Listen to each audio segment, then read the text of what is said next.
We're at an Insider Club member's house and we're going to go in and see what she's got in her pantry and what she's got in her fridge, and we're going to make a 3-course meal. Can I do it at someone's house? Do they have all the right ingredients? Okay, so for dessert we're going to quickly make a vanilla bean pastry, and you know, bless Ingrid's heart, look what she had laying on the bench. Per chance. And luckily that recipe's in there because I don't know it by heart. I make it enough you'd think I would. So we're going to quickly make the vanilla bean pastry recipe. So it's 50 grams of the golden caster, which she also has. She's a superstar. So we just put that in. We just need to get this in the fridge and then baked before we do the rest of whatever we're doing. Okay, we're just going to mill that for 10 seconds. Up to 10.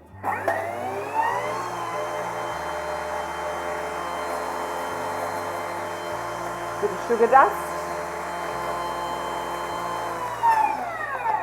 Okay. You know there's a trick to that, but I didn't do it. Put a paper towel, yeah. So we're going to have a bit of a cloud now. It's very dramatic though, isn't it? Okay.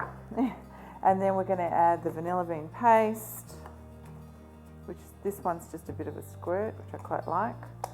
Oh, the butter, which is how much? 150, is it? 200. Oh, 200, okay. So just cube it up. Cold butter is always better than, for pastry, than, you know, you would never use room temperature butter for pastry. It just creates more problems than it solves. And just cube it in there.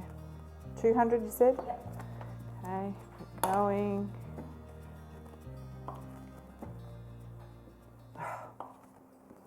There we go. A little bit of spare. We'll use that in a minute for the craze, but that can go back in the fridge. 380 grams of plain flour. So we're using plain flour. You could use baker's flour, it's fine. It's just, you've got to treat it more gently when it's baker's flour, because you don't want to activate the gluten.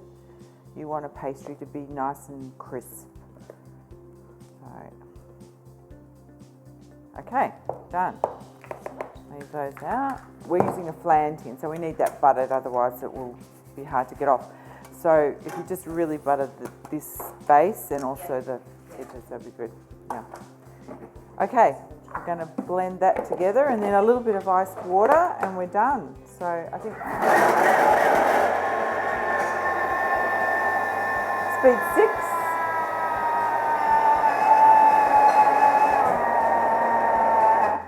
And let me just show you that. So it's just breadcrumbs at this point.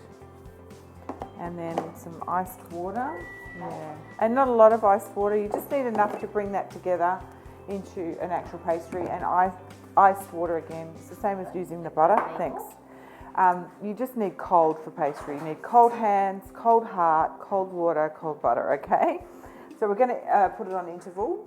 Yeah, okay, which is the same as the dough speed, okay? So we'll just do that and add the ice water through the hole in the lid.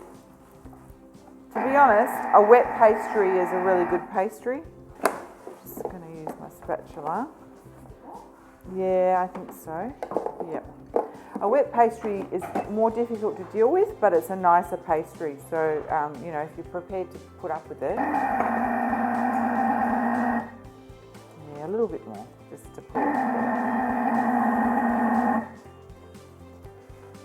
It's hard to know how much liquid to add to a pastry because it really depends on the environment. So or even the moisture, like if it's a humid day or whatever.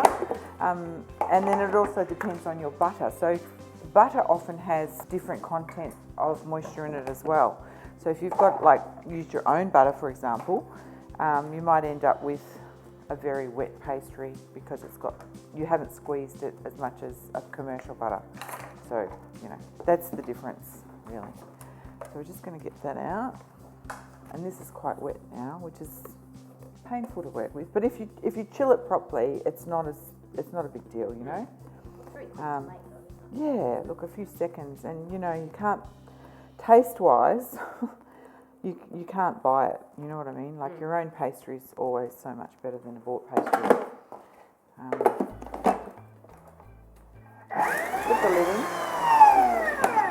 DMCing when you do that. And then just scrape around the edge, yeah. And then just bring it together. Use the bread mat, you know.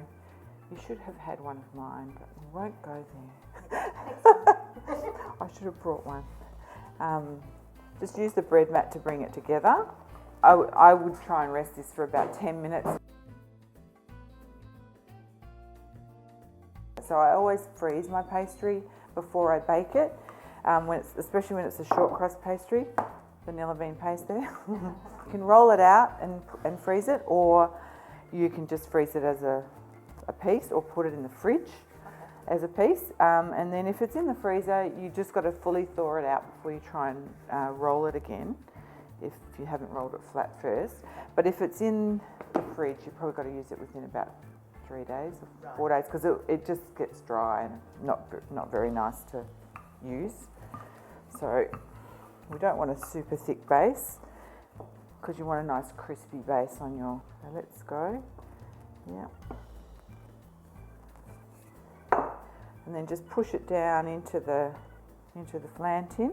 This has a removable base, and I totally recommend that. I think there's nothing worse than spending a lot of time on something and then you can't get it out of the tin. It's kind of a bummer, you know, or it breaks and it doesn't look beautiful, and you spend all this time on it. So then just to cut the edges off, you've got plenty of leftovers, but just roll it. Roll your rolling pin over the top, and that'll cut it. And that's it, done. So we can put that in the freezer. I might just dock it. So if you've got a fork here. So this just helps you get a nice crisp base as well.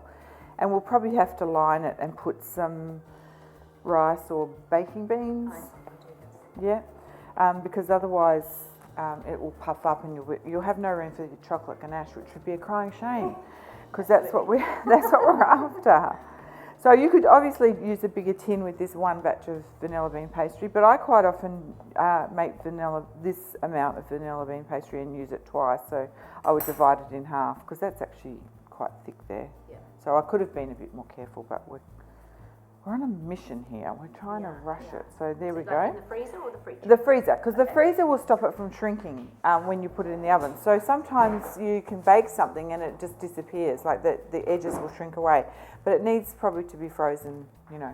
So I'm going to bake it probably for about 15 to 20 minutes at 180. And then we will proceed later with the filling. And you can do that any time. So pastry, in fact, you could freeze the baked pastry ahead of time and have it in the fridge for a month, you know, the freezer, sorry, for a month, and then make it later. So, yeah. Okay, done. We'll be back with the rest. Here's our base, and this is a tricky little thing that Ingrid's got handy. Do you just do it like this? Yeah, I think so. And this supposedly works as a pastry, as weights to hold the pastry down when it's baking. So just put it right out to the edge. All right, into the oven. 15 is probably okay. Okay. And then the tart shell, we ended up cooking it for an extra 10 minutes, did we? So this was 25 minutes. And you need that because you really do want it to be crisp. A dessert that hasn't got a crisp pastry shell is kind of disappointing, you know. I've become very fussy about my pastry, actually. Once you start making your own stuff and then you go somewhere and you're like, oh, that's not nice. I know, it's so disappointing, isn't it? There we go. Okay. So that came off so easily because you buttered it really well.